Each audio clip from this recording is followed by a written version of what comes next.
All right, greetings everyone. Hello. We have got a few folks who have joined us for tonight's session that we have with our guests from the Internal Revenue Service. Thank you all so much for being here to share more information about taxes for immigrants and exactly more in detail how and why the IRS does not share information with immigration officials and all of that. So we have our special guest here to join us and give this presentation today. I want to welcome Al Page. I believe, Al, are you going to be the main one presenting tonight?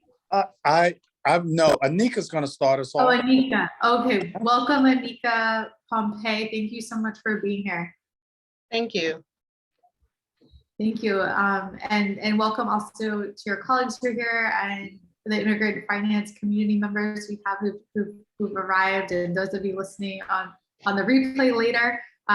We really appreciate everyone taking the time to learn more about this topic, and hopefully by the end feel more comfortable with filing taxes and using the I10 in the financial system. So I will kick it off to Anika to start, but just a quick housekeeping before we start. So there's going to be 3 segments of Anika's presentation, and after each one, we'll pause for you to be able to ask some questions.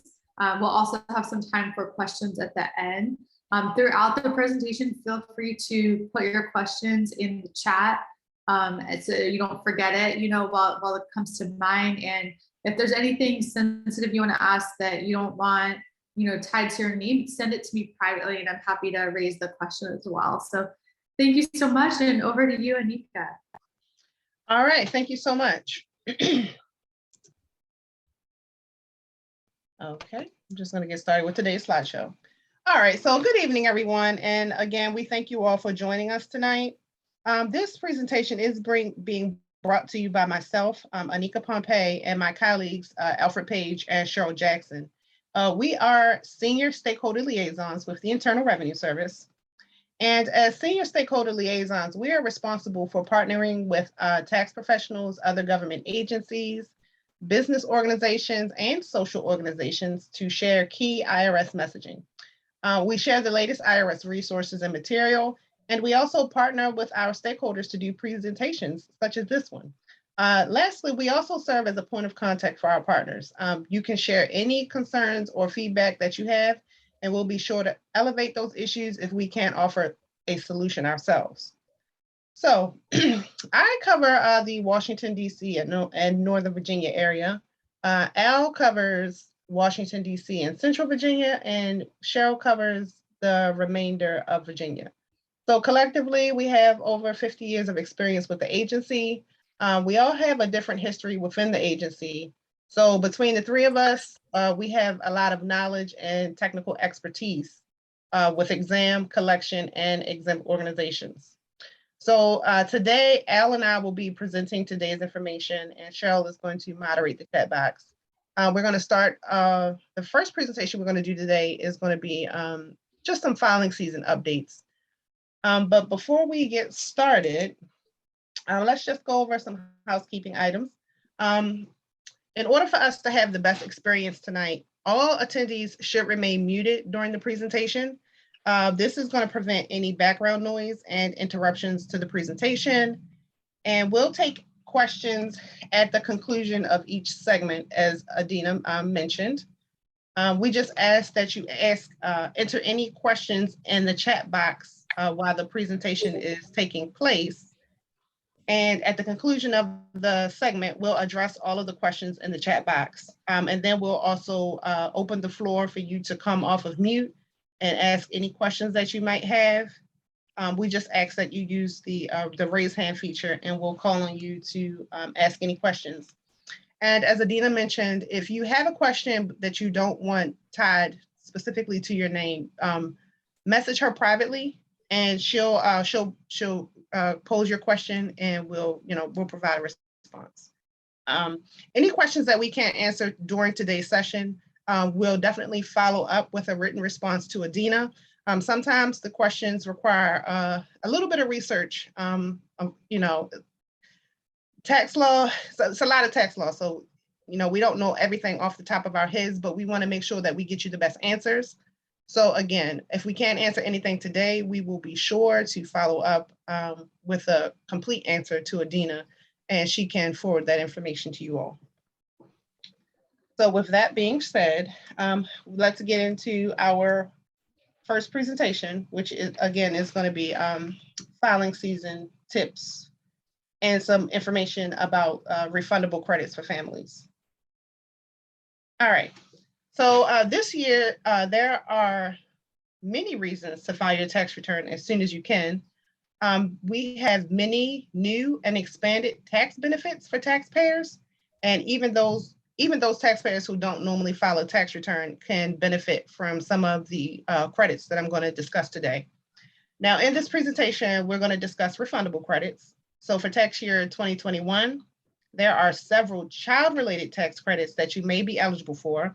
And those credits include the child tax credit, the earned income tax credit, the child and dependent care credit. And these credits have some important changes that you might not have heard about. So these credits may also be refundable to you, which means you might receive a refund even if you're not required to file a tax return. Another refundable credit that we'll discuss is the recovery rebate credit, which is related to the economic impact payments that you may have received during 2021. And after we review the credits, we're going to look at some other pandemic-related deductions, such as the itemized tax deduction. And finally, we'll discuss some tips to you for the filing season and online accounts. All right, so the American Rescue Plan was signed into law in March of 2021, and it made significant changes to the child tax credit. These changes impact both the 2021 calendar year and the 2021 tax returns. The changes include raising the maximum age for a qualifying child from age 16 to 17. It also included increasing the child tax credit from $2,000 to $3,000 for children over 5 and under 18, and then to $3,600 for children under 6. For taxpayers whose main home was in the United States for more than half the year, the plan eliminated the maximum refund limit of $1,400 on the additional child tax credit. And it also eliminated the requirement that the taxpayer have a minimum of $2,500 in earned income for the tax year. So that means even families with zero income can get the full child tax credit this year. Now, an important provision of the American Rescue Plan is that it provided for advanced payments of the child tax credit of up to 50% of the estimated 2021 credit for taxpayers whose main home was in the US for more than half the year. All right, so to claim the credit, you had to meet certain requirements. You have to claim a qualifying child or children as a dependent on your tax return. Your qualifying child must have a social security number. The qualifying child or children must live with the taxpayer for more than half the year. There are some exceptions for temporary absences though. And lastly, a qualifying child, it includes foster children or extended family. Now, if you meet the requirements for claiming the credit, again, you may be eligible for up to $3,600 for each child age 5 and under, and up to $3,000 for each child age 6 through 17, as long as they turn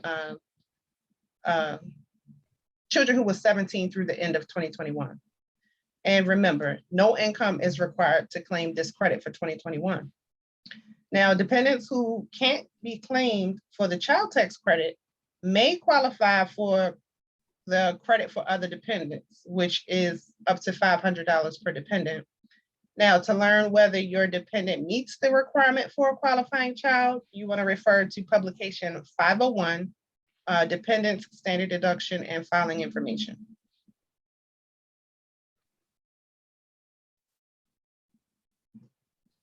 All right, so the American Rescue Plan provided for advance payments of the child tax credit of up to 50% of the estimated 2021 tax credit. We've already established that.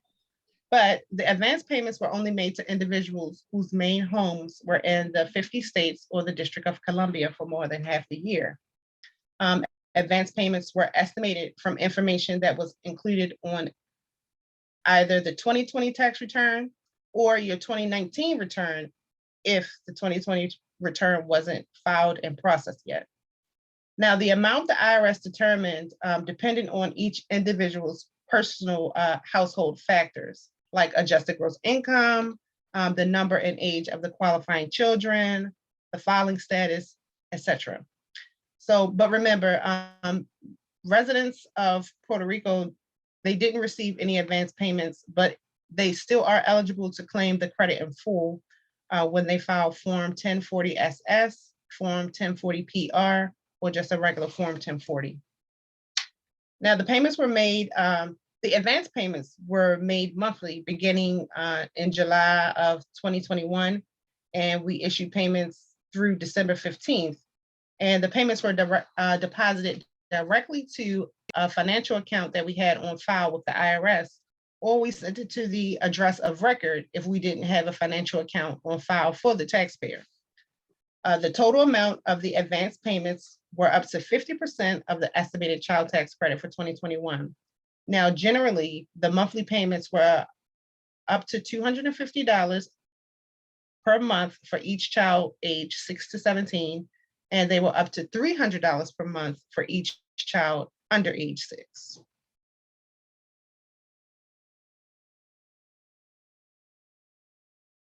All right, so if you receive the advance payments, you will be responsible for reconciling the payments you received on your tax return.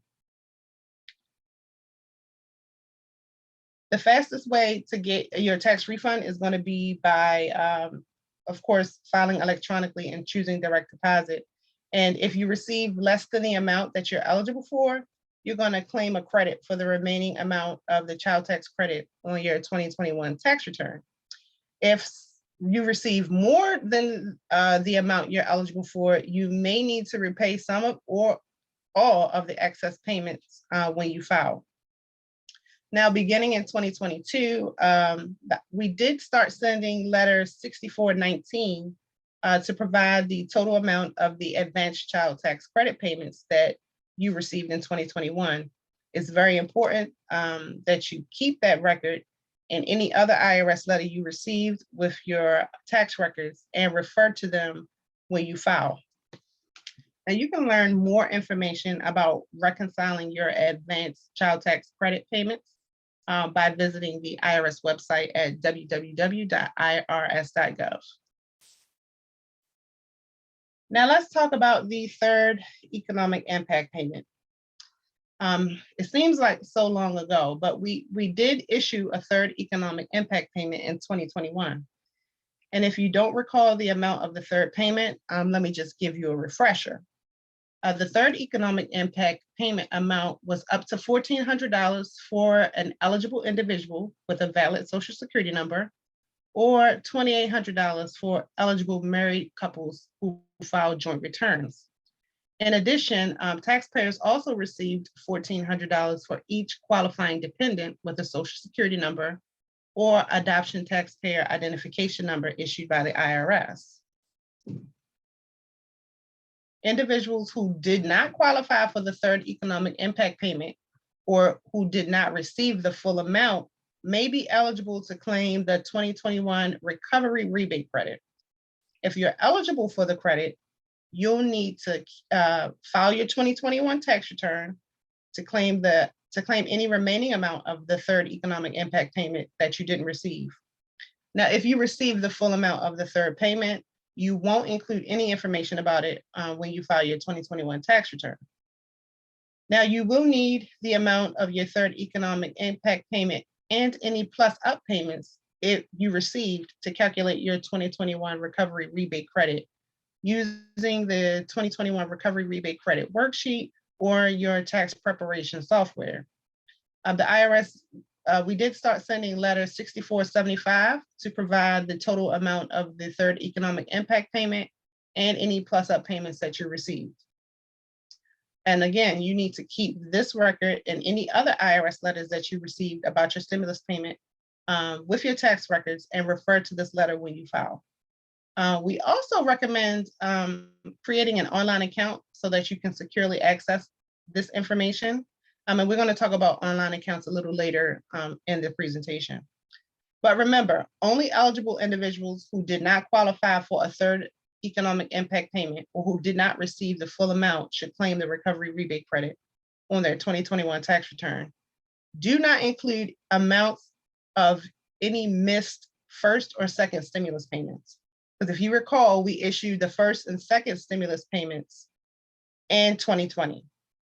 If you didn't get the full amount of the first or second economic impact payments, you may be eligible to claim the 2020 recovery rebate credit, but you have to file a 2021 tax return to claim those payments.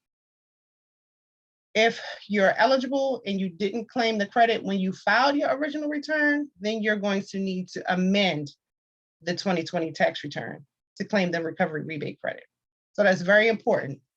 If you didn't get the first and second payment and you haven't filed your 2020 return, then you want to claim that credit on the 2020 return. If you filed the 2020 return, you want to amend that return. Now you can find more information regarding the recovery rebate credit on the IRS website at www.irs.org/RRC.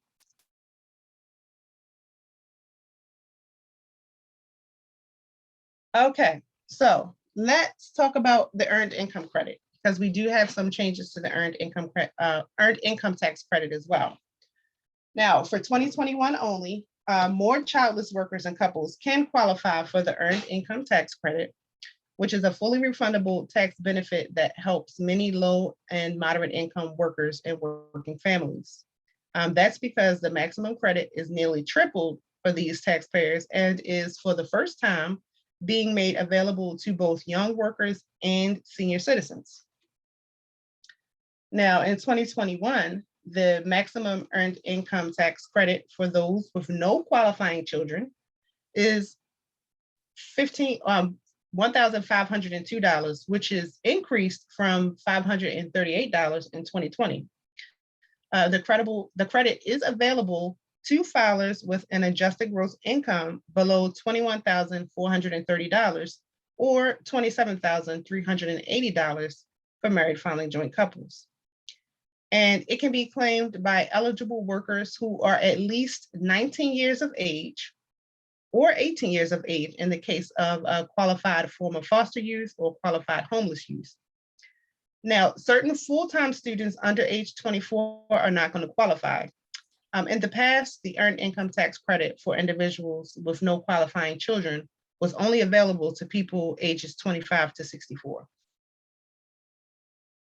For 2021, taxpayers are allowed to compute the earned income tax credit using their 2019 earned income as long as it is higher than their 2021 earned income.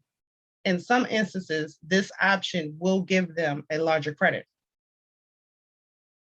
Now, some other changes that expanded the earned income tax credit for 2021 and for future years include the fact that single and married couples who have valid Social Security numbers can claim the credit even if their children don't have Social Security numbers. So in this instance, they would get the smaller credit that is available to childless workers. In the past, these filers did not qualify for the credit. More workers and working families who also have investment income can get the credit. So starting in 2021, the limit on investment income, for example, dividends or rental income, is increased to $10,000. So the previous limit was $3,650. Also, married but separate spouses who do not file a joint return may qualify to be treated as not married for earned income tax purposes if they meet certain other requirements. To qualify, the spouse claiming the credit must have a qualifying child living with them for more than half the year and the spouse claiming the credit must also not have lived in the same household with the other spouse for at least the last 6 months of the year, or they have a decree of separate maintenance and they did not live in the household as the same household as their spouse at the end of the tax year for which the earned income tax credit is being claimed.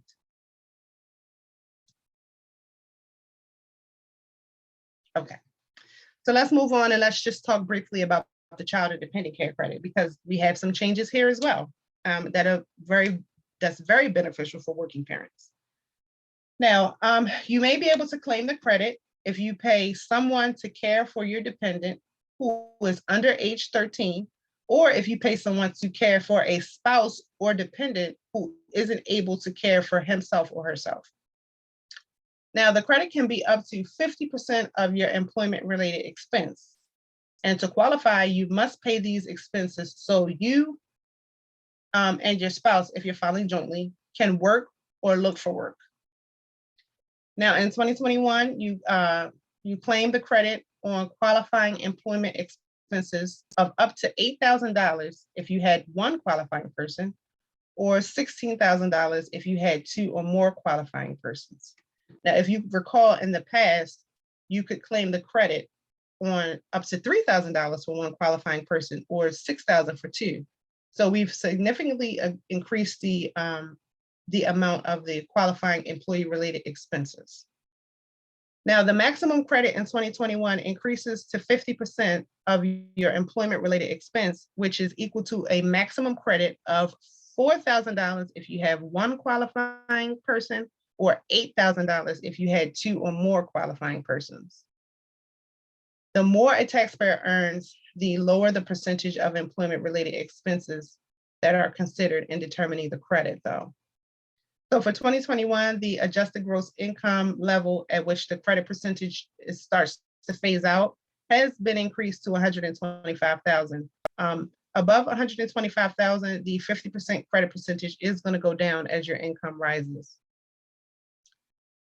Now, the credit is refundable if the taxpayer or the taxpayer's spouse is married filing jointly and had their main home in the United States for more than half the year.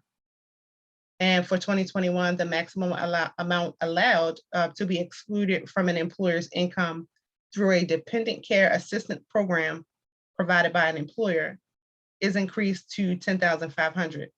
It was previously $5,000. Now, if you're married employees filing separate returns, the maximum amount is increased to $5,250. And that amount was previously $2,500. All right, so that was a lot about all of the credits. So how do you stay organized? Well, in order to be prepared for the filing season, you want to make sure all of your records are kept together. Organized tax records make preparing a complete and accurate return so much easier. It helps you to avoid errors that lead to processing and refund delays. Individuals should have all of their tax information available before filing to ensure that the return is complete and accurate. They should notify the IRS if there are any address changes and notify the Social Security Administration of any legal name changes. So you're probably wondering, like, what records do I need to have? Well, for record keeping for individuals is going to include any form W-2s from your employers. It's also going to include any form 1099s from banks, issuing agencies, and other payers of amounts that include unemployment compensation, interest, dividends, distributions from pension, annuity, or retirement plans. It could also include Form 1099-K, 1099 miscellaneous, 1099 NEC, or other income statements from workers in the gig economy, and other income documents and records of virtual currency transactions may also, you may also need to keep those on hand. Now, income documents can help individuals determine if they're eligible for deductions or credits. Additionally, people who need to reconcile their advance payments of the child tax credit and advance payment of any premium tax credit will need their related 2021 information. Those who receive the third economic impact payments and think they qualify for an additional amount will also need their stimulus payment and plus-up amounts to figure and claim the 2021 recovery rebate credit. Taxpayers should also keep end-of-year documents, which include, but are not limited to, the letter 6419, 2021 total advanced child tax credit payments. Again, that letter is going to give you the amount of the advanced child tax credit payments you received, and you'll need to include that information when you're filing your tax return. And I also want to note that if you are a married filing joint couple, you will each receive a separate notice. It is not a duplication. You have to report the amount from each notice when you are preparing your income tax return. You're also going to want to have on hand your letter 6475 for the 2021 economic impact payment. And this is going to help you determine your eligibility for the recovery rebate credit. And then lastly, you're going to want your 1095A health insurance marketplace statement to reconcile any advance payments of the premium tax credits. Now, if you have an IRS online account, you can access that information securely. But again, we'll talk about the online account in just a moment. I also want to it's very important to remember, any mismatched information is going to delay your refund. We are still behind on processing paper returns, in large part due to the pandemic, and we're making every effort to catch up. But to make your filing season go smoothly for both yourself and for the IRS, make sure that you are reporting your information as accurately as possible. Because again, mismatched information is going to delay your refund.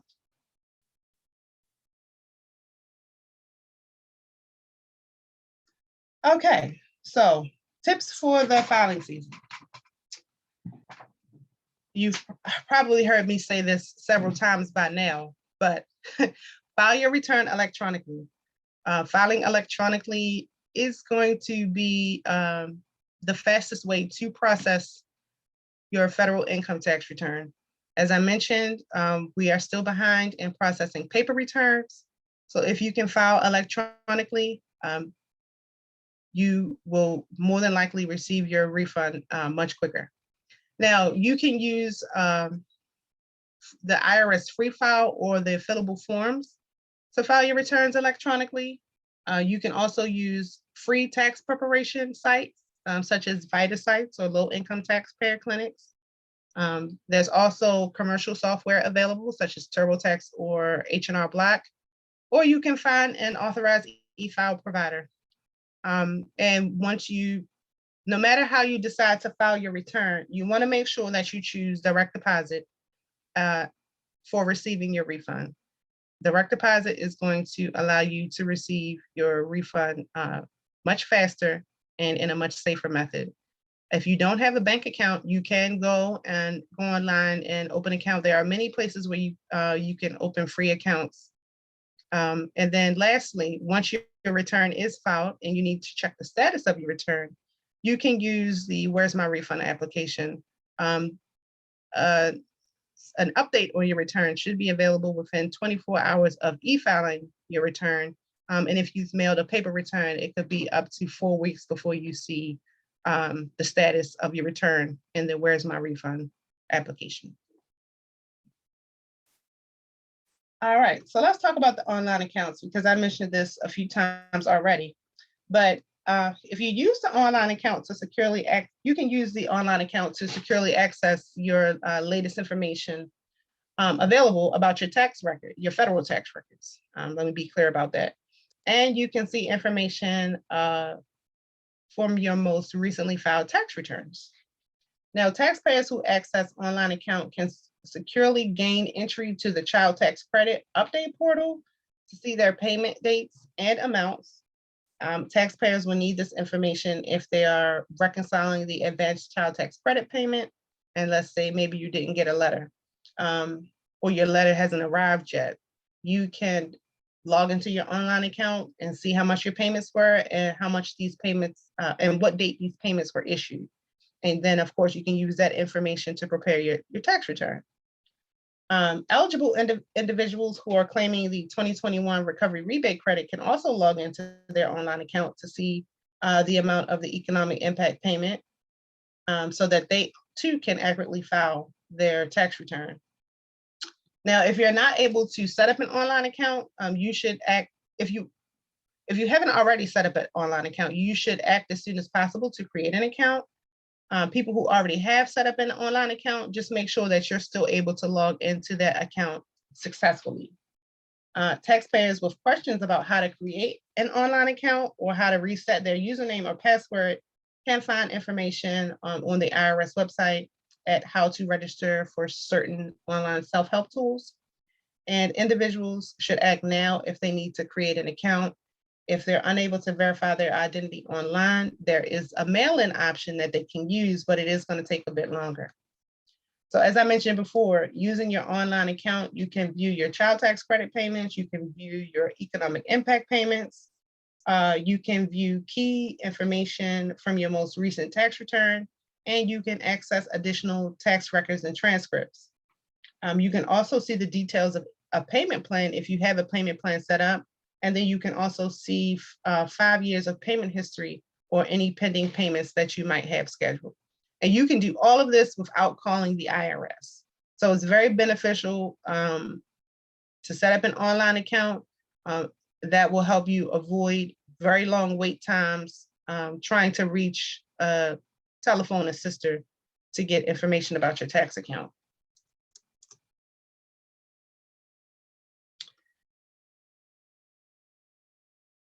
Now, let's just talk briefly about the timing of your refunds.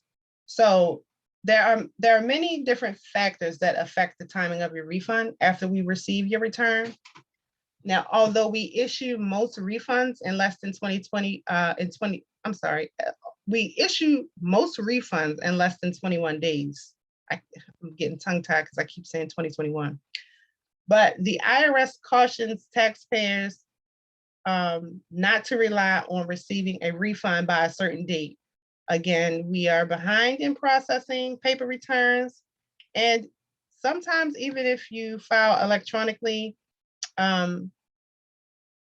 if a return is flagged for a possible error, it could delay your refund.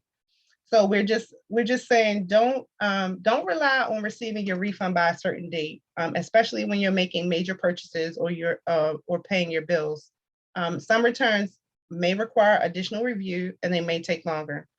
So for example, the IRS, along with partners in the tax industry, we continue to strengthen our security reviews to help protect against identity theft and refund fraud. Additionally, refunds for people claiming the earned income tax credit or the additional child tax credit, they can't be issued before mid-February. Now, I know we're beyond the mid-February point, but there still may be some delays in issuing those electronic refunds. The law does require that the IRS hold on to the entire refund, even the portion not associated with the earned income tax credit or the additional child tax credit. I'm sorry, the advanced child tax credit. So some returns filed electronically or on the paper, they might have to go through manual processing, which is going to delay, they might have to go through manual review, which is going to delay your processing if our system detects any errors or if the return is missing any information or if the suspect, there's suspected identity theft or fraud. Some of these situations require us to correspond with the taxpayer, and sometimes it doesn't. But this work does require special handling by the IRS. So in these instances, it might take the IRS more than the 21-day time frame to issue any related refund. And in those cases where we have to make corrections to the return without corresponding, we will at least send a letter to the taxpayer explaining explaining why the refund was held up. Or if we made changes, we'll also explain why we made any changes. So that pretty much concludes this segment of the presentation. This slide here just includes some resources of information I mentioned during this segment. There is the form 1040 Schedule 8812, which is used for claiming the child independent care credit. We also included the instructions, and we have publications here on why you should create an online IRS account, and how to submit authorizations using the Tax Pro account and the online account. Publication 5136 goes over the IRS service guide. And then there are a few hyperlinks here that will help you with additional information for the filing season. So that concludes that portion of the presentation. I'm going to stop here for a moment and ask Cheryl, do we have any questions in the chat? Yes, we do. We have 2 questions already. The first one is, which resource do you recommend to use between TurboTax, H&R Block, and the IRS site itself? So we don't necessarily recommend any particular source, but what we do try to do is make all of those sources available to you. So if you visit the IRS website and click on free filing, it should give you a list of all of the online free filing companies that will prepare a free federal income tax return for you. What I would suggest you do is, maybe go online and read some reviews on those different sites. Just, I guess to see which ones are more user-friendly or which ones are more popular with other taxpayers. But we can't necessarily recommend one over the other. We just have to make all of those resources, make you aware of all of those resources. And they also have, from what I've done before, is use the Q&A on there to give you the ones that you qualify to be free. So, they give you your qualifications for free filing on there. So they give you a little question and answer, and then you go in and they'll give you all your options of the different ones. And like Anika said, just going in and saying, and doing a little research on your own to determine. Okay, and then the next question we have is, where can we find more information about opening an online account? You know what, I know we had some information about that on the IRS website. So what we'll do is we'll provide you a hyperlink for that page if that page is still available. Because I know that we were promoting, the opening the accounts online when we were heavily promoting the first and second economic impact payments. So I'll make sure I'll find that information and we'll get that information over to you. Okay, and that was the last question for now. So we can move. Does anybody want to come? Adina, do you have any messages that you received? No other questions. I think it may be helpful. Oh yeah, we just got one. I was going to ask. Thank you. About whether I10 holders are eligible for the American Opportunity Credit and Lifetime Learning Credit. That's the first one.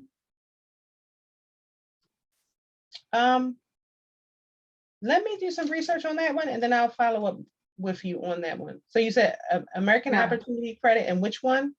And Lifetime Learning Credit. Lifetime Learning Credit. Okay, I'll have an answer for you hopefully before we end this session today. Thank you. And then for the credits that you just went over, would it be possible to just cover which ones are available to I10 holders? I will have that information for you by hopefully by the end of this presentation as well. Great, thank you.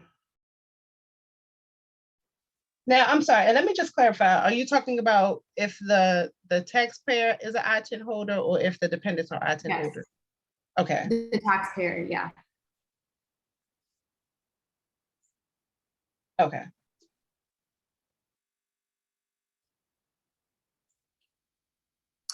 There's also one more question about renewing an ITIN. Do people need to revalidate their ITIN every few years? We are more than likely going to cover that in the next segment of this presentation because Okay, we're about to discuss the ITINs. excellent. Thank you very much. And I Elle? got one more if you're ready. Okay, I'm ready. For folks who are filing joint taxes who are mixed status, can both adults open an account, or does it need to be the head of the household? Are you referring to bank accounts? Whoever asked the question, if you want to clarify, I assume they mean the IRS account. Yes. Oh, the IRS online account. Okay, all right.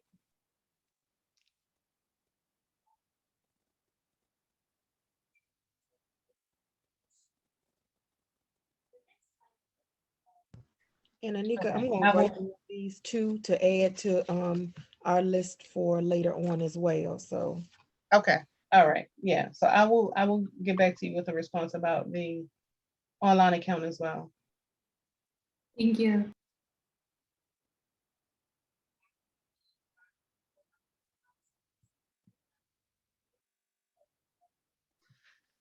Okay, Al, are you still with us? I am. All right, so you let me know when you're ready, friend. Okay. When you're ready for me to advance the slides, just let me know. Okay. Thank you, Anika. And good evening and good afternoon to everyone. My name is Al Page. I am also a senior stakeholder liaison, and that was introduced earlier by Anika. And I'm going to do a couple more presentations for you. This evening or this afternoon, I'm going to talk about I10, Individual Taxpayer Identification Number, which I will refer to as I10. We'll be sharing information on I10s, tax reform changes, I10 holders, and as well as a process for the renewal of the application, I10 application. Next slide, Anika, please. So we'll cover several topics relating to I10. And we're going to have an I10 overview, which is I10 and how it's used. Tax reform. How does tax reform impact I10 holders? Who should and should not renew an I10? And should I10 renew now? The I10 renewal process, and how do I renew an I10, and when should I renew it? Next slide, please. Let's see. Okay, I'll continue with that. What we will cover related to I10 is common reasons for delay, what delays the processing of a formal W7, and what is the role of certifying acceptance agents, CAAs, I10 Resources.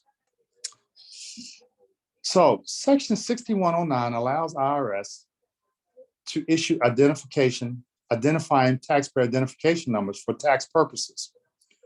Generally, a taxpayer identification number 10 is a social security number, SSN, which you know is SSN. Individuals not eligible to receive a social security number, but still need a tax identification number for US tax purposes, must apply for I10. An I10 is a 9-digit tax processing number issued by IRS that is formulated like a social security number. Each I10 begins with the number 9 and has 4 and 5-digit ranges from 50 to 65, 70 to 88, 90 to 92, and 94 to 99. I10s are for US federal tax purposes only and are issued to individuals who have a US filing or reporting requirement and are not eligible to obtain a social security number from the Social Security Administration. I10s are issued regardless of immigration status because both residents and non-resident aliens may have a US filing or reporting requirement. I10 do not serve any purpose other than federal tax reporting and are not intended to use outside of the federal tax system. Next slide, please. I10 helps individuals comply with US tax laws, encourage voluntary tax compliance, and provide a means to returns and payments. When I-10 holder receive a social security number, They should notify IRS so we can merge their social security number and I-10 into one account. I-10 does not make you eligible to work in the United States. Let me repeat that again. It is very important. Having an I-10 number does not make you eligible to work in the United States. I-10s are issued regardless of immigration status. Next slide, please. The Tax Cut and Job Act, TCJA of 2017, resulted in a significant change to I-10 eligibility for some taxpayers. The new law suspended deduction for personal exemption for the tax years 2018 through 2025. Additionally, most spouses and dependents do not need to apply for or renew I-10 this year, as they no longer have a tax purpose for attaining an I-10. Again, this is only for most spouses and dependents. We'll discuss some exceptions to this rule later in this presentation. Next slide, please. Taxpayers should renew their I-10 now if they expect to file a U.S. federal tax return in 2021, and if your I-10 wasn't included on a U.S. federal tax return at least once in the last 3 consecutive tax years. For example, 2017, 2018, or 2019, your I-10 has expired. You need to take action to renew it. It will be included on your U.S. federal return, if it's to be included on your federal tax return. I-10s with the middle digit of 88, or I-10s with the middle digit of 90, 90, 91, 92, 94, 95, 96, 97, 98, 99 that were signed before 2013 have not already been renewed, expired as of January 1st, 2021. They remain in effect up until December 31st, 2020. Note, I-10 with the middle digit of 70 through 87 also expired, unless you have already submitted a renewal application and it was approved. If you haven't already renewed, you need to take action now to renew it. It will be included on your U.S. federal tax return. Next slide, please.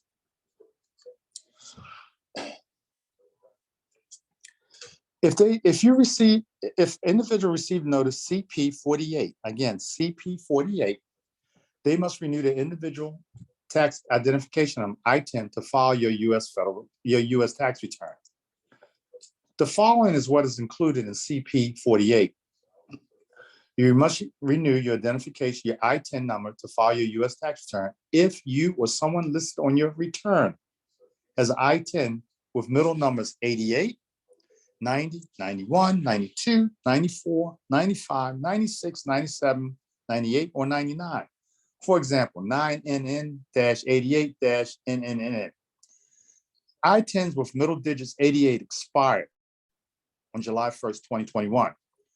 I-10s with middle digits of 90 through 92 or 94 through 99 expired on January 1st, 2021. If the I-10 was assigned before 2013. I-10s for spouses and dependents. For tax years after December 31st, 2017, spouses and dependents who could have been claimed in previous years for personal exemptions are not eligible for an I-10 or to renew an I-10 unless they qualify for allowable tax benefit or they file their own tax return. These individuals must be listed on a U.S. federal tax return with the schedule or form that applies to the allowable tax benefits. Next slide, please. Who should not renew? Who doesn't need to renew? The taxpayer who do not need to file a return, or in the case of a spouse or dependent who will not be included on a U.S. federal tax return in 2021. I-10s used only on third-party information returns such as Form 1099 don't need to be renewed. They can continue to be used for this purpose, even if there is no longer valid for use on a federal tax return. If a taxpayer subsequently has a need to submit a tax return, they can renew the I-10 at that time. They can become a U.S. citizen or legal resident alien and have a Social Security number. They must provide the Social Security number, the previous I-10, to the I-10 operation on IRS toll-free line of 1-800-829-1040. IRS will merge the I10 and SS accounts together.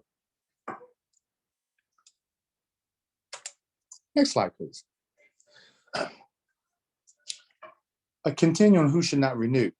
Spouses and independents, including those residing outside of the United States, who would have been claimed for a personal exemption, should not renew their I10 this year unless they are filing their own return, as we just previously mentioned, or I10s for spouses and independents for tax years after December 31st, 2017. Spouses and independents who could have been claimed in previous years for personal exemption, again, are not eligible for I10 or to renew an I10 unless they qualify for allowable tax benefits or they file their tax return, as we previously stated. The Form W7 for a new or to renew an I10 for an individual must have the name listed on an attached U.S. federal tax return with the schedule or form that applies to the allowable tax benefit. Examples of allowable tax benefits. A dependent parent who qualifies the primary taxpayer to claim head of household, filing status. It can also be a dependent parent from Mexico or Canada who qualifies the primary taxpayer to claim head of household. There's an other dependent credit available, or there's an opportunity tax credit or premium tax credit. Next slide, please.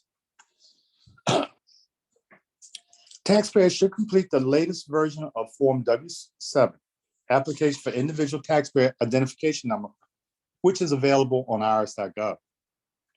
Taxpayers will need to ensure they check the box that says renew an existing I10 and submit all required documentation, including original documents or certified copies of documents by the issuing agency. The document must be consistent with the applicant's information provided on Form W7. Example, if you have a name change due to marriage, you must attach a copy of your marriage certificate to verify that change. Additionally, you must check a reason for applying. For example, non-resident alien filing a U.S. federal tax return, or a U.S. resident alien based on the days present in the United States, or a dependent of a U.S. citizen or resident alien.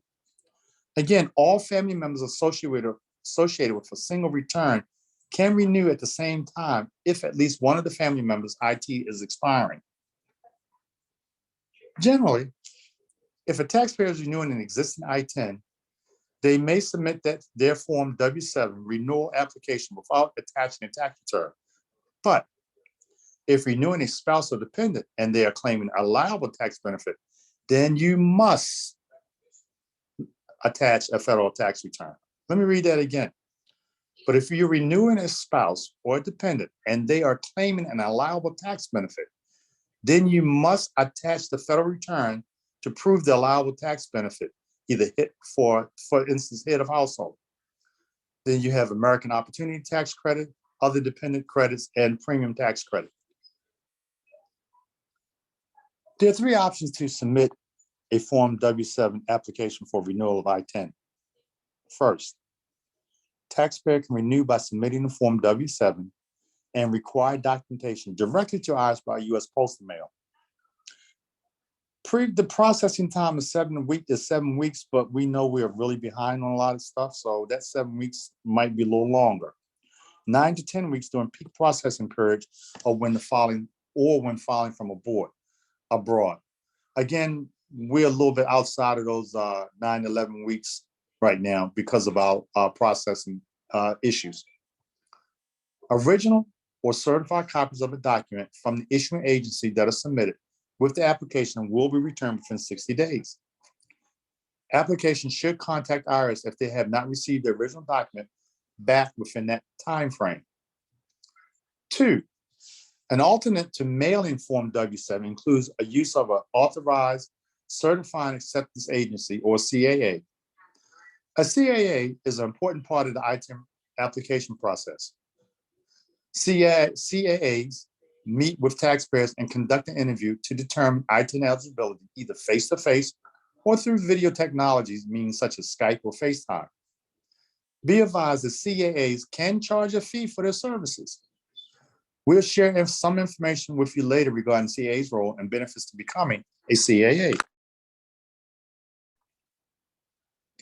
Another alternative to mailing Form W7 directly to IRS is for the taxpayer to visit an IRS designated taxpayer assistance center or TAC in person. Designated TAC locations can review the Form W7 and authenticate all original or certified copies of documents for primary and secondary taxpayers. And the passports, national identification card, and birth certificates for dependents. To use the service, taxpayers must schedule an appointment before visiting the location. Appointments can be scheduled, and we have a number for you at 844. Again, 844-545-5640. And I'm gonna take a pause and put that in the chat. This number for you guys is going to be 844-545-5640, and I'll put I10 assistance.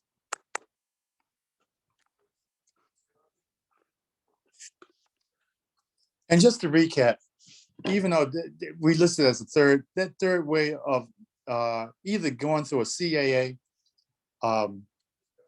which is a certified acceptance agent, or make an appointment to go into your local district office to provide them with that application. That's probably going to be the preferred best way for you to do this versus just mailing the application in. Next slide, please.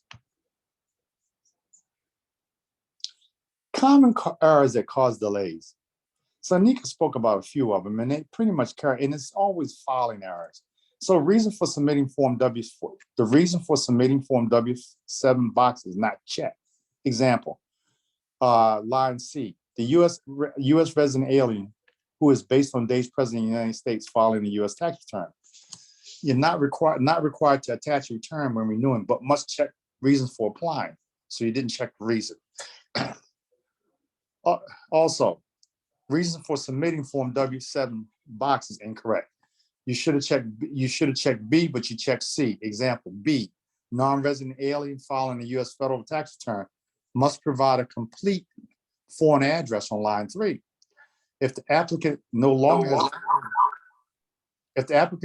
has a foreign address due to the relocation to the United States, they must be a resident alien for tax purposes, based again on the number of days present in the United States, and they should therefore apply under reason C. Not submitting the required original identification documents or certified copies from the issuing agency when renewing Form W7.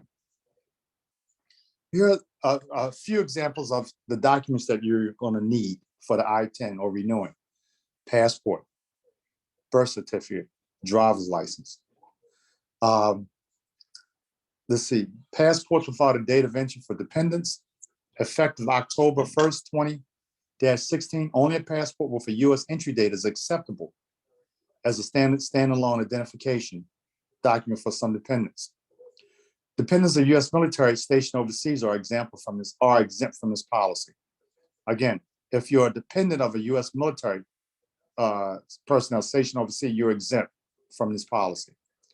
Documentation of name change, marriage or divorce, documentation of proof of residency, U.S. medical or school records for dependents under age of 6, U.S. school records for dependent age 6 or over, but under age 18.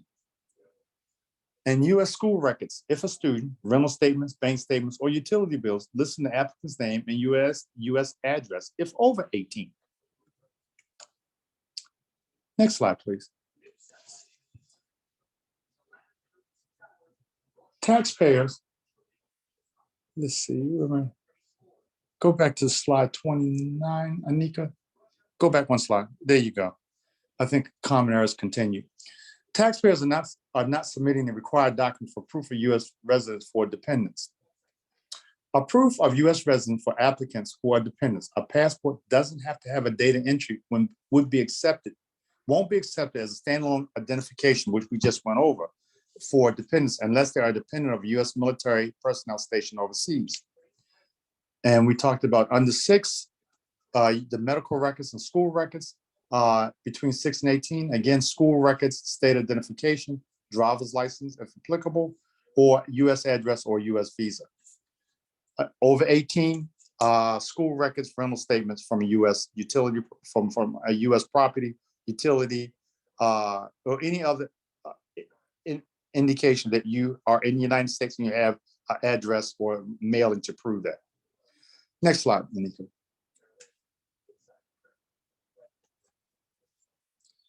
Again, the certified acceptance agents are critical to the success of the I-10 program because of their proximity and availability to taxpayers who need I-10s.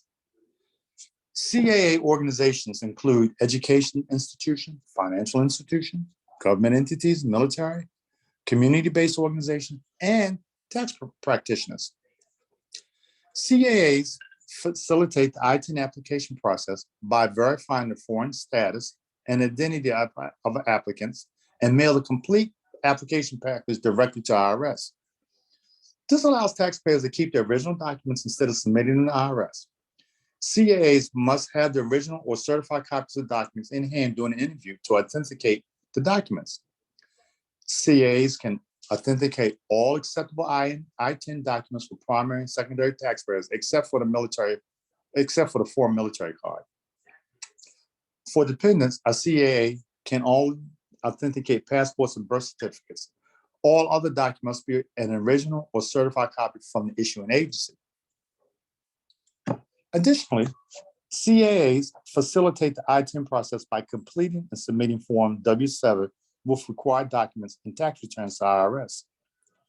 CAAs receive copies of I-10 notices and have a direct telephone number to the I-10 operation in Austin to inquire about the status of a W7 application. IRS is still actively recruiting CAA agents and accepting Form 13551 applications year-round.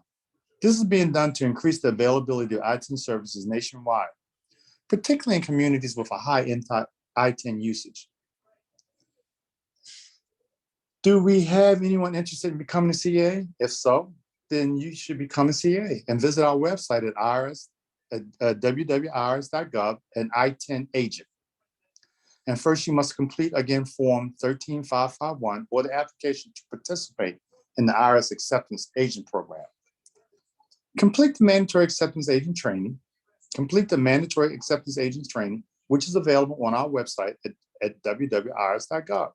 And our forensic document training to obtain necessary skills needed to determine the authentication of documentation of identification documents accepted by the I-10 program. The original certificate of completion and the embossed seal must be attached to the Form 13551 with the mandatory certificate and other requirements, except, for instance, an enrolled agent card. Next slide, please.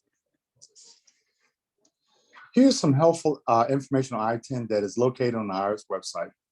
So you can go to the I-10 homepage, which is www.irs.gov/I10. And we have all the FAQs regarding I-10.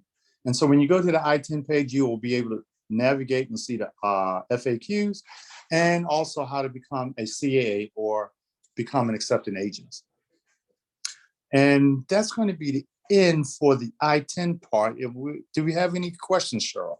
Any questions or issues for the I-10? Yes, we have a question. Let's see. Do you need immigration status / a work permit to be a CAA? Yes. Yes. Okay. Thank you. One more question I got privately. How can one notify the IRS that a social security number has been assigned and that the I-10 is no longer needed? Why is it necessary to do that? Well, IRS wants to merge it because one, you have two identifications out there, and we want to merge them to one. That helps out us for record keeping, and two, it helps cut down on any potential fraud or scam. When you have both of them out there like that, that you can have a scam or fraud issue regarding tax filing fraud. So that's another reason why we want those two identifications merged into one. Mhm. Right. So just to follow up on what Al is saying. So basically, you know how you, with your bank, you have an account number, or, you know, if you have other type of accounts, they give you an account number. Well, with the IRS, essentially your social security number is your account number, or your I10 is your account number. So in order to not have two accounts floating out there for the same person, you have to let us know that a social security number is issued so that we can then merge those accounts and we have all of your history in one place. Got it. Thank you. And if I may add, I saw on the IRS website, it talks about how if you have become eligible for Social Security number, your I-10 is no longer needed. Is that correct? That's correct. Yeah, the Social Security number will replace the I-10 and the use and the need for an I-10. Right. And I think you had an earlier question regarding work. To work in the United States, you need a Social Security number. There are the I-10 covers special situations where you have to file with IRS some issues, but it does not address working. I think also the issue came up regarding if you were a contractor or you're independent employee, you're independent contractor versus employee. Again, that's working, and you're still working in the United States, even whether you're an employee or independent contractor. And the Social Security number generally will be needed. There are some exceptions and exemptions to that. But for the main purpose, to work in the United States, you would need a Social Security number. Okay. Okay. And I just wanted to circle back to some of the questions that we got in the first segment before we move on, if you don't mind, Al. So one of the questions we received was, can you claim the, if you hold an I-10, can you claim the American Opportunity Credit or the Lifetime Credit? The answer is yes. And again, when I follow up with Adina, I'll make sure I provide a reference to the publication. And then there's also an online interactive guide where you can answer certain questions, and it lets you know which credit you're eligible to claim. The second question was, of the credits that were reviewed, which ones are eligible or available to I-10 holders? So all of them, but for the child tax credit, the taxpayer can have a Social Security number or an I-10, but your dependent must have a Social Security number. That's the key there. But all of the credits that were listed are available. All the credits that we discussed are available to individuals who have I-10s. The last question was for people who file joint taxes, mixed status, Social Security number and I-10, can both open an online IRS account? The answer is yes. So even if you're married filing joint, you're going to be opening separate online accounts. So, but I will say that if you're an I-10 holder, you might have a little bit more difficulty establishing your account.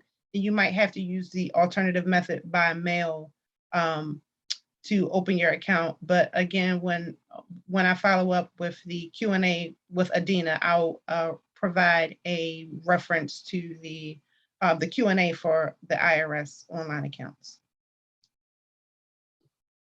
And that's all I have. So you ready to move on, Al? Yes. So yes, we're gonna move into the gig economy, and then we're gonna wrap this up. Okay. So next slide, Anika, please.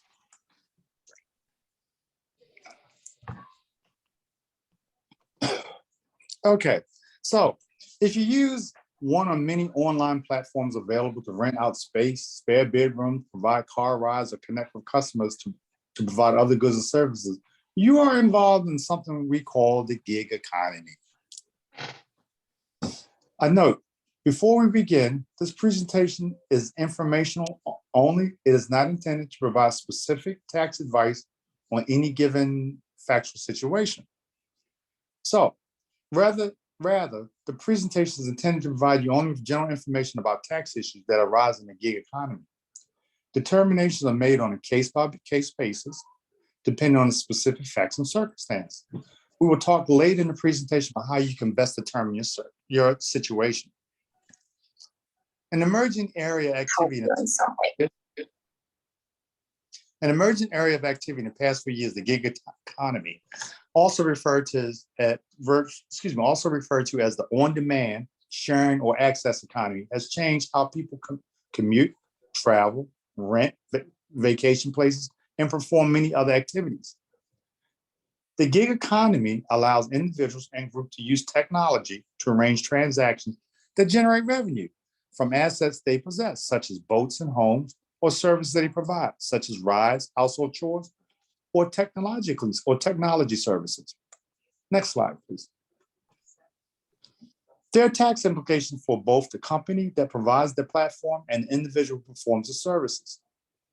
If you offer services in the gig economy, you must understand the potential tax issues that may affect you. The Gig Economy Tax Center provides information to guide you through common tax questions. Many tax professionals can also help you. The tax software industry is aware of this new business model, so many software programs are prepared to assist you when you prepare your taxes. Next slide, please. The U.S. tax system is pay-as-you-go. This means you should have paid the majority of your tax liability by the time you file your tax return, or you may incur a penalty. Employees usually satisfy this requirement through paycheck withholding. If you're involved in the gig economy and don't have taxable help from your income, you may want to make estimated tax payments during the year to cover your tax obligations. Estimated tax payments are due on April 15th, June 15th, September 15th, and of course, January 15th. You use Form 1040-ES to figure out the amount of these tax payments or these payments. The fastest and easy way to make estimated tax payment is electronically, using IRS Direct Pay or the tax department's or the Treasury Department's electronic filing tax payment system, which we call EFTPS. You may also make estimated tax payments to avoid penalties if the amount of income tax withheld from your salary, pension, or other income is not enough to cover your taxes for the year. In other words, you have a big tax liability at the end of the year. You can also help cover your taxes by filling out and submitting a new Form W-4 for other jobs where you work as an employee to request to have more money withheld from your paycheck by either increasing your withholdings or adding an additional dollar amount to be withdrawn from your paycheck every pay period. A paycheck checkup using the IRS withholding estimator can help you see if you should make additional tax payments to avoid an unexpected tax bill or underpayment penalty when you file your tax return. Next slide, please. If you provide services rather than sell or rent assets in the gig economy, you may be an employee who generally must pay the employee's portion of the Social Security, Medicare taxes, as well as additional Medicare taxes and pay income taxes on the wages you earn. To decide whether the business you provide services for is exercise this type of control that will classify you as an employee, look in the facts in these three categories. Behavior control. Does the business controller have the right to control what you do and how you perform the services? Financial control. Does the business you work for control how you are paid, whether expenses are reimbursed, and who provides equipment, tools, and supplies? The type of relationship. Are there a written contract? Does the business you work for provide employee benefits such as a pension plan, insurance, vacation pay? Will a relationship continue? Is your work a key aspect of the business you work for? If you're not certain whether you're an employee or independent contractor, you may wish to review publication 1779, independent contractor or employee, or submit to the IRS Form SS8, determination of worker status for the purpose of federal employment taxes and income tax withholding. I would advise you to look at publication 1779 and seek out and seek a tax professional to assist you versus mailing that form into IRS, SS8, because we're behind on processing, and you could be significantly delayed on a response. Some other helpful links are tax topics 762, independent versus contractor, independent contractor, self-employed or employee. And we have related forms, Form S4, determination of worker status for purpose of federal employee tax and income tax withholding.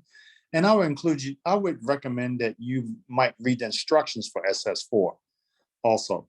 And Form 8919, uncollected Social Security and Medicare taxes on wages. I would advise you also to review those forms. Next slide, please. Self-employed and independent contractor workers are taxed differently than employees. Who is self-employed? Generally, you're self-employed if any of the following apply to you. You carry on a trade or business as a sole proprietor or independent contractor. You are a member of a partnership that carries on a trade or business. You're otherwise in business for yourself, including a part-time business. Self-employed individuals generally must pay self-employment tax, we call it SE tax, as well as income tax. It is similar to the Social Security and Medicare taxes withheld from your pay of most wage earners. Before you can determine if you're subject to self-employment tax and income tax, you must subtract your business expenses from your business income. If your expenses are less than your income, the difference is net profit and becomes a part of your income on page 1 of Form 1040. If your expenses are more than your income, that difference is a net loss. You usually can deduct your losses from your gross income on page 1 of Form 1040, but in some situations, your losses are limited. And we recommend you see publication 334, Tax Guide for Small Businesses, for individuals who use Schedule C or Schedule CEZ for more information. You have to file an income tax return if your net earnings from self-employment were $400 or more. If your net earnings from self-employment were less than $400, you still have to file an income tax return if you meet any of the other filing requirements listed in the instruction for Form 1040, U.S. individual income tax return. A 0.9% additional Medicare tax applies to self-employment income that exceeds thresholds based on filing statuses. 250,000 married filing joint, 125,000 married filing separately, and 200,000 for all other taxpayers. Let me go over that again. There's a 0.9% additional Medicare tax applies to self-employed income that exceeds the threshold amounts based on filing statuses. These filing statuses is 250,000 married filing jointly, 125,000 married filing separate, and $200,000 for all other taxpayers. Social Security and Medicare taxes. If you're an employee, in addition to income taxes, you pay Social Security and Medicare taxes on your employer, and your employer pays a matching amount of Social Security and Medicare taxes as an employee. To figure out how much tax to withhold, use the employee form W4 and the methods described in publication 15. Again, publication 15, Employees Tax Guide, and publication 15A, Employees Supplemental Tax Guide. On the other hand, a self-employed person, you pay amount equal to what employer pays as well as what the employee pays, but you're allowed the deduction for half of the self-employment tax payment. Don't forget that if you're self-employed, you must pay as you go for not only your income tax, as we discussed before, but also for the self-employment tax. Helpful links on the Gig Economy Tax Center page. There's Self-Employment Individual Tax Center. We have publications of forms for self-employed. We have small business form and publications. Business tax for the self-employed. There's a basic video. We have information for Schedule C. Who needs to follow how they do it? A video. Businesses with employees, small business with self-employed tax center, IRS direct pay, and an electronically federal tax payment system, which is EFTPS and record keeping. And so we have a page, NRS.gov, is for small businesses and self-employed.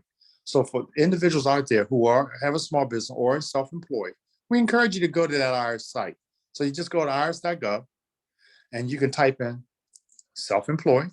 You can type in small business, self-employed. You can type in small business. You can type in SBSE. And all this will bring you to the small business self-employed site where we have a wealth of information that we can provide you resources, authority, and guidance to assist you with your self-employed or your small business.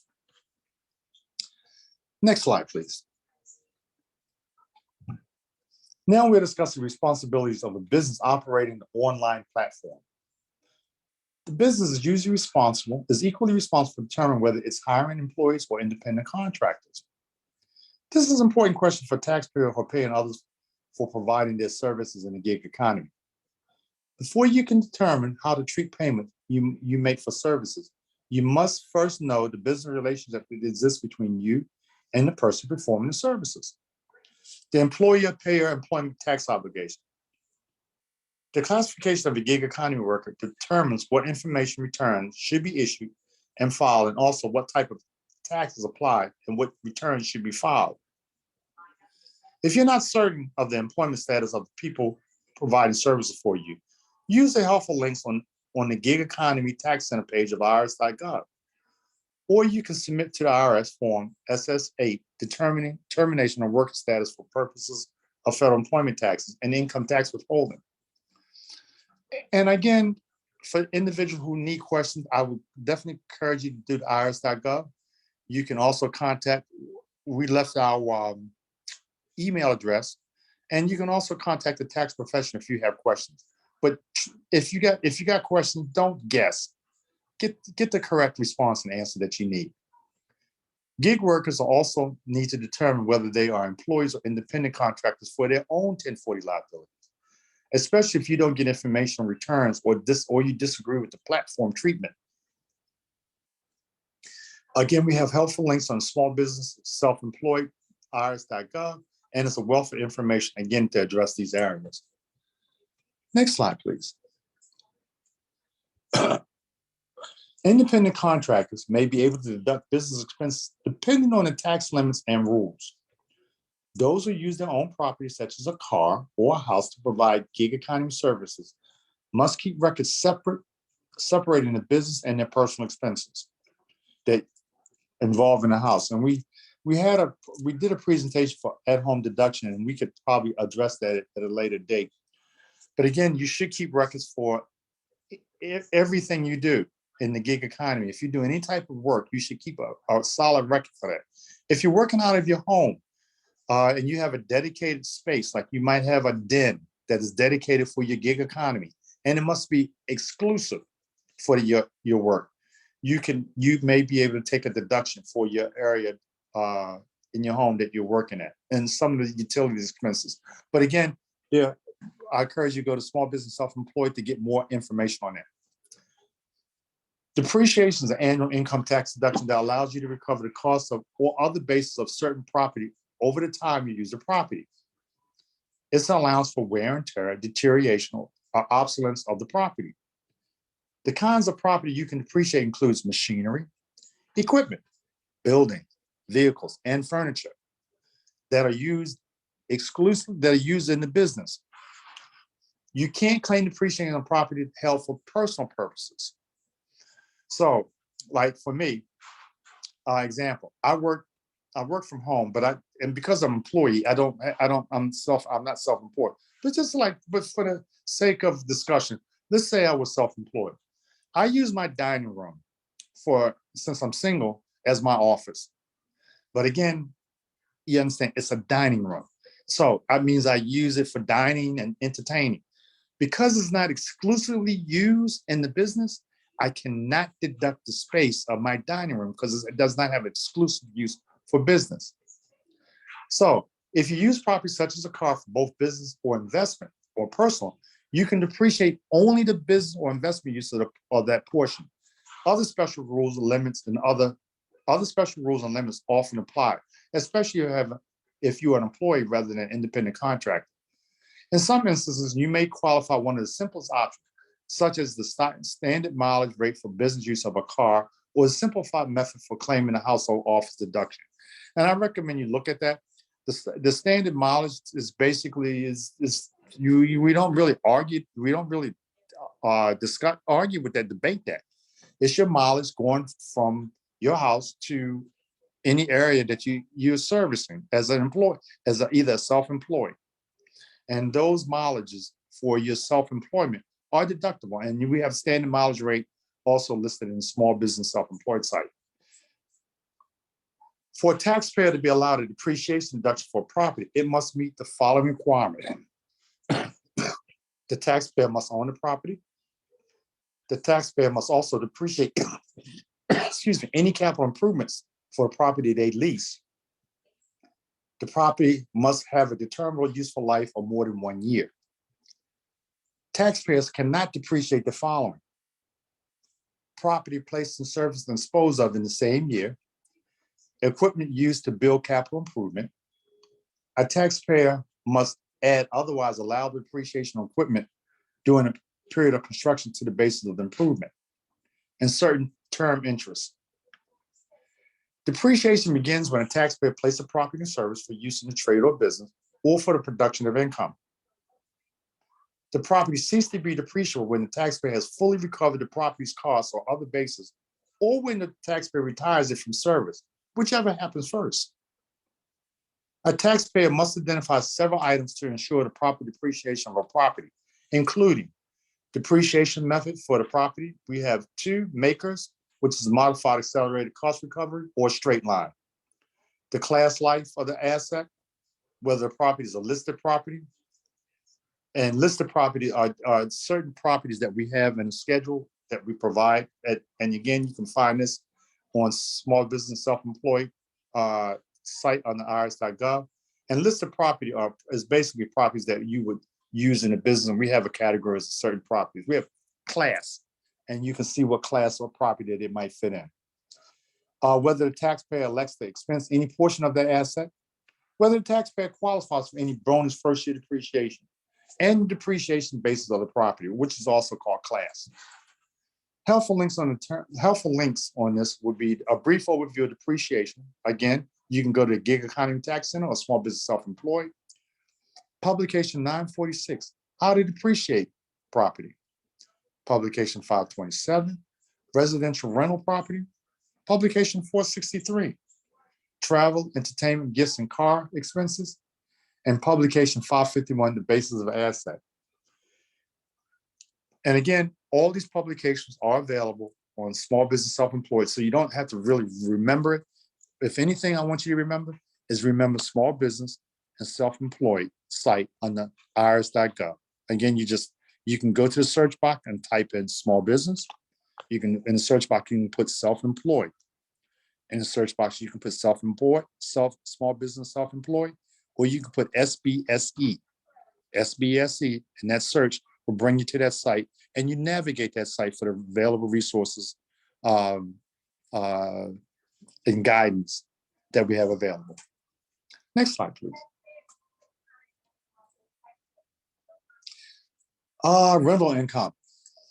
If you receive rental income for the use of a house or an apartment, including a vacation home, you must usually report it on your tax return.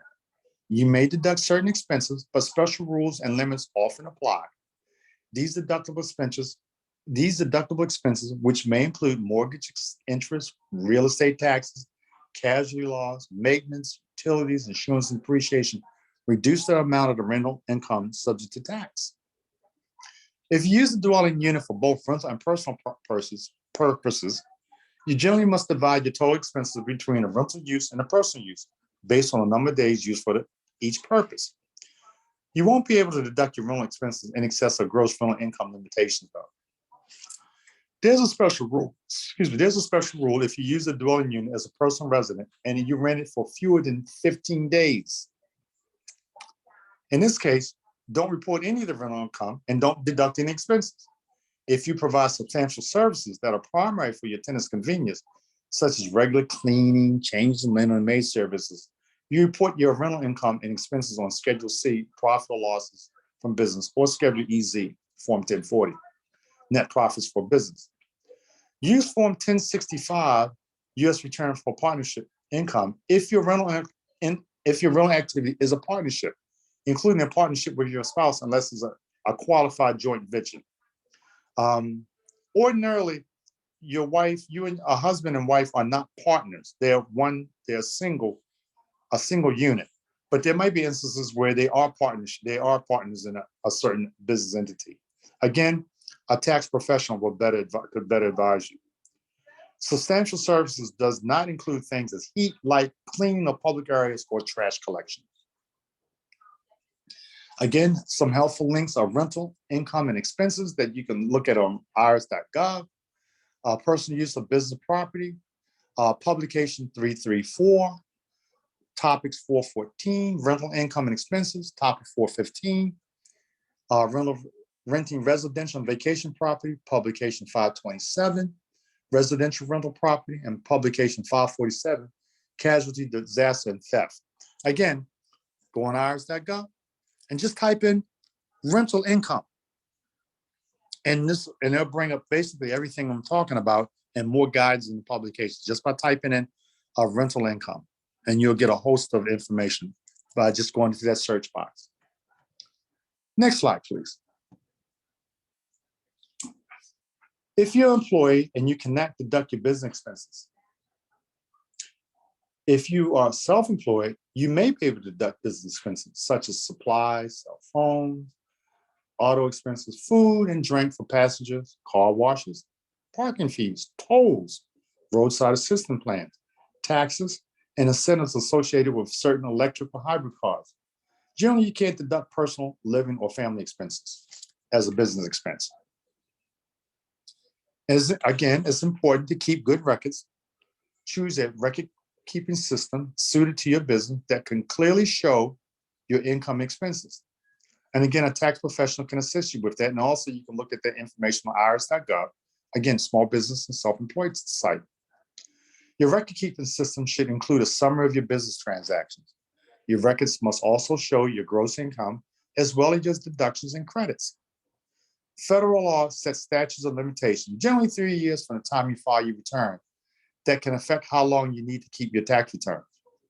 So at a minimum, you should keep, at a minimum, your tax return should be kept for 3 years, at a very minimum. Certain instances 5, certain instances 10, certain instances as long as possible. In certain situations, you may be required to keep your business tax records for a much longer period than 3 years, as we just talked about. So the gig economy, record keeping, how long should I keep records? Publication 334, publication 463, publication 529, publication 535, publication 583, and publication 587. Don't worry about trying to remember these things or write them down. Go to the Gig Economy Tax Center on irs.gov or the Small Business and Self-Employed on irs.gov, and you get all this information again, and it'll be there for you, it'll be there for you to review over and over again. And if there's any information that you don't understand, again, seek the advice of a tax professional. Next slide, please. The proper classification of a gig economy worker determines what taxes should be withheld, what information returns should be issued and filed, the type of returns that should be filed, and the types of tax liabilities that will be needed to pay. Once resolved, the next step is filing the appropriate forms of paying associated taxes. To figure out how much tax to withhold, use Employee Form W4 for employees and the methods described in Publication 15, Employee Tax Guide, or Publication 15A, Employee Supplemental Tax Guide. Employment taxation for the gig economy platform companies. About Form 1099-K, payment card and third-party network transactions. A payment settlement entity, PSE, must file Form 1099-K for payments made in settlement of reportable payment transactions for each calendar year. The payment settlement entity, or PSE, makes a payment and settlement of a reportable payment transaction, that is, any payment card or third-party network transaction. If the PSE submits the instructions to transfer funds to the account of the participating paid to settle reportable payment transactions. Most commonly, employees or non-employee payors, or both except credit cards, are likely to receive a Form 1099-K reporting all credit card payment transactions for the year. And let's briefly go over understanding employment taxes. Employers must deposit and report employment taxes at the end of the year and prepare and file Form W-2, wages and tax statements, to report wages and tips and other compensations to an employee. Use Form W-3, transmittal of wages and tax statements, to transmit Forms W-2 to the Social Security Administration. Again, Form W-3 goes to Social Security and not to IRS, but the instructions will tell you that. And you file correct 940X, the 940X's series. What are 940X series? The employment tax forms 940, 941, 943, 944, and 945. Those are series, and they could be applicable depending on your circumstance and situation. Employees generally must withhold federal income taxes from employee wages. Employees generally must withhold part of the Social Security and Medicare tax from employees' wages, and you pay a matching. The part that is withheld from the employee is called the trust fund portion. There's particular penalties related to that. So any amount that you withhold from the employee, you better send that off. That's trust fund, including the matching. And then there's additional, beginning January 2013, there's a withholding of a 0.9% additional Medicare tax on employees' wages and compensation that exceeds a threshold amount that we talked about earlier. Employers also must pay federal unemployment tax, which we call FUTA. Employees report and pay any FUTA tax separately from federal income tax and Social Security and Medicare tax. You pay FUTA tax from your own funds. You do not deduct the FUTA tax from the employee. That comes out of you. And employees do not pay FUTA. And in a lot of states, they have what we call SUTA, state unemployment tax, but we're not dealing with state, but there's also a state unemployment tax that that employers must pay. Self-employment tax is a Social Security and Medicare tax primary for individuals who work for themselves. We talked about self-employment tax. And it includes the Social Security and Medicare portion that normally the employee would pay. Again, we have helpful links to understand employment tax on Gig Economy Tax Center on irs.gov, and you also see information on small business self-employed. Next slide, please. Here are some additional resources that we encourage you to look at. We talked about publication 15. There's also publication 15A, publication 17, and irs.gov, and you hit the words gig economy. You type in gig economy in the search box, or self-employed small business. And let's see, next slide, Anika, please.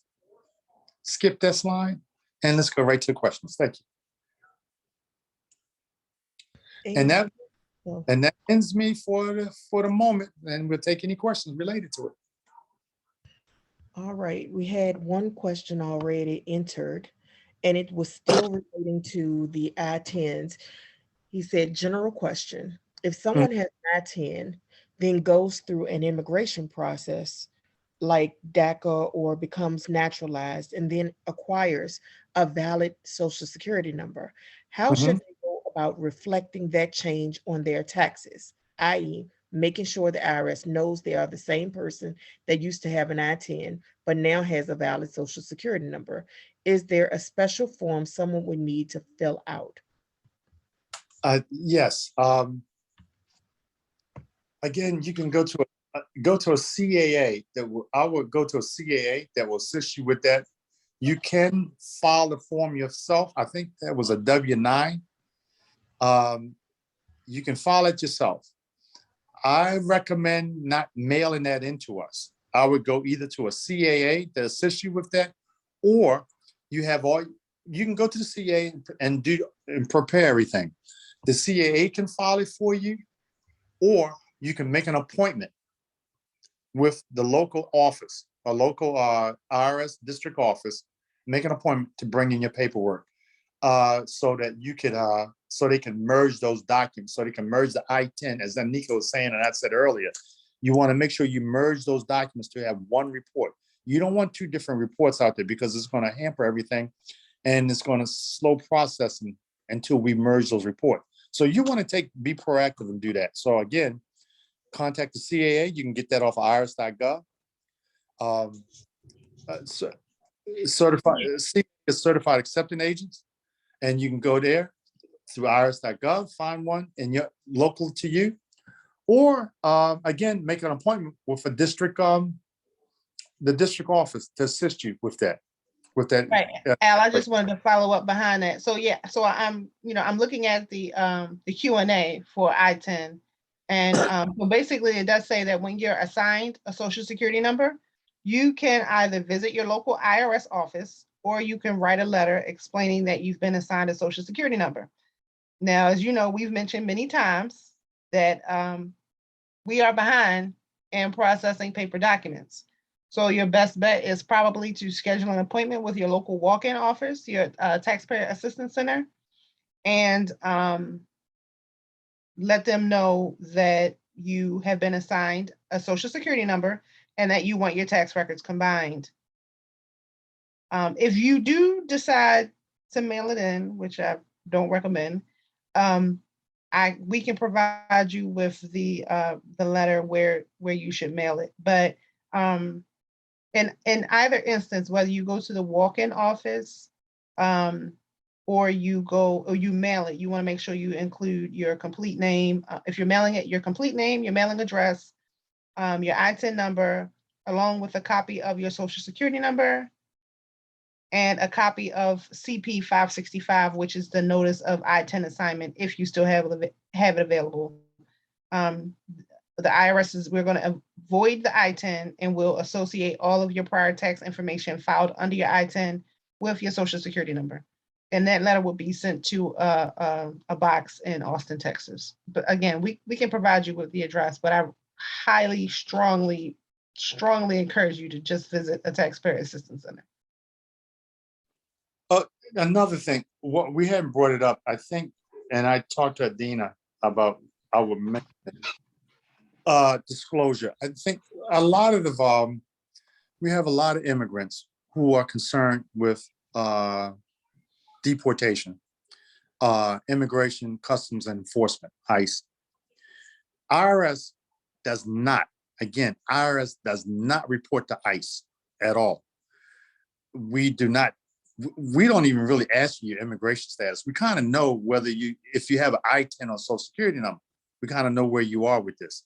But again, the Internal Revenue Code 6103, which is disclosure, prevents us. It's a criminal act, a federal crime for us to disclose any taxpayer information to anyone that does not have a need to know.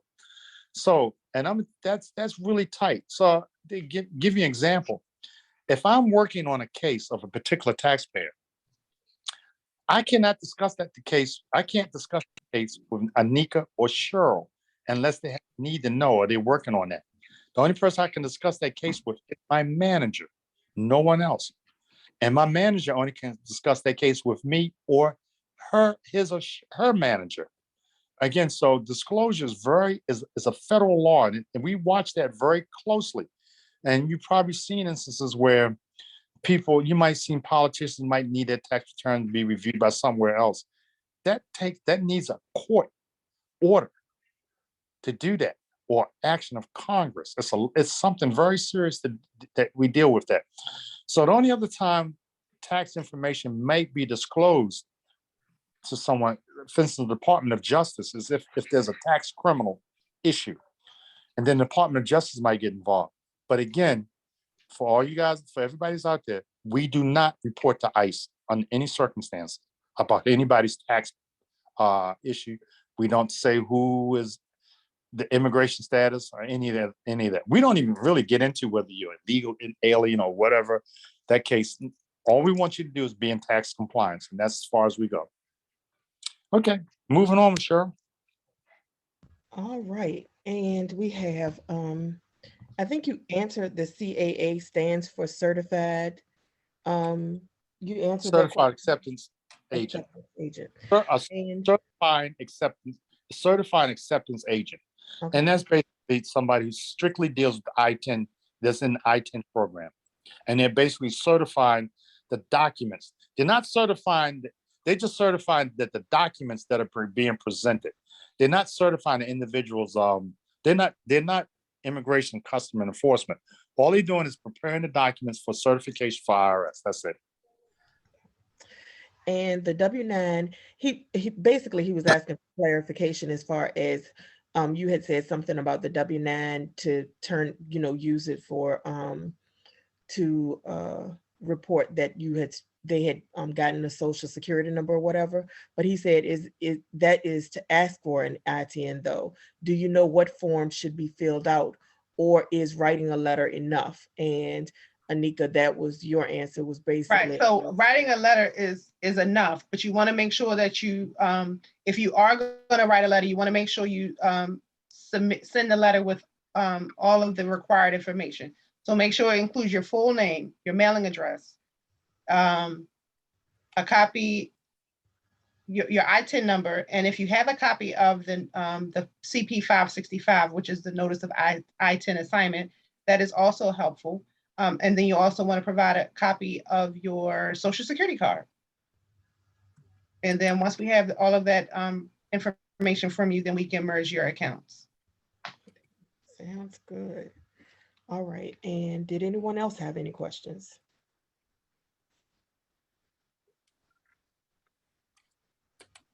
Adina? Yes, I no more questions on my end or that I'm seeing. I just want to thank you all so much. Oh, we do have one more that came in on the benefit of merging the accounts. What's the benefit of merging the accounts? What is the benefit of merging the accounts, y'all?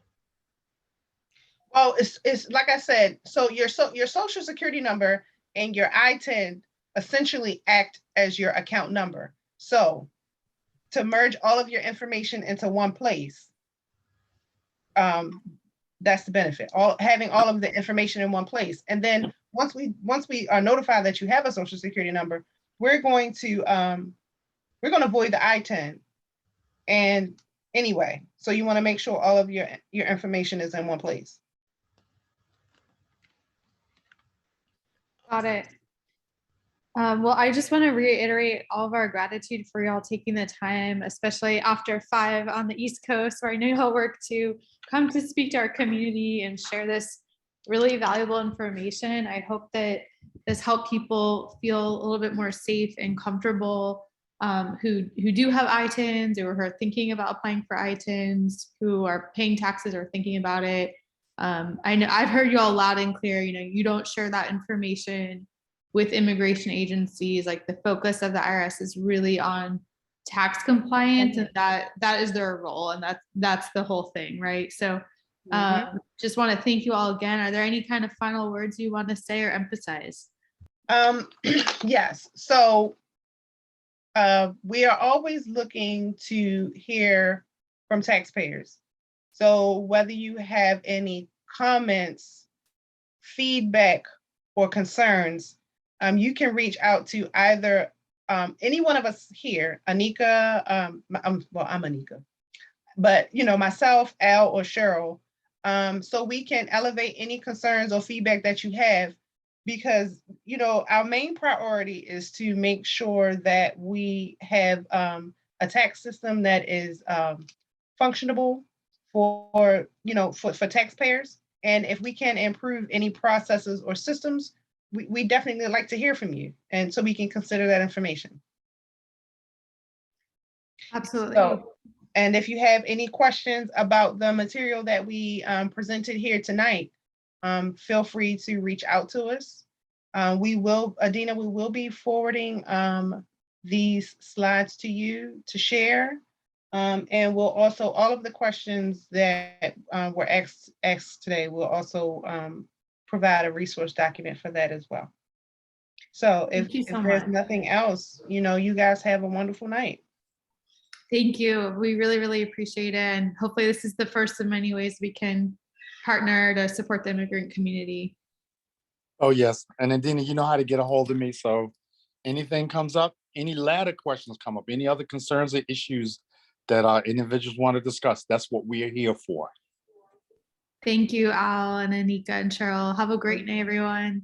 Thank you Alright, so thank much. you. Thank you so much. Everybody say Thank you. bye-bye. Adina, before you end the session, Yeah. can we just copy the chat box if that's okay? I will have the chat box saved. I can email it to you. Oh, awesome. Thank you so Yeah, much. We appreciate that. Absolutely. Yeah, of course. Yes, thank you. Thank you. All right, good night. Good night. Everybody be safe. Bye-bye.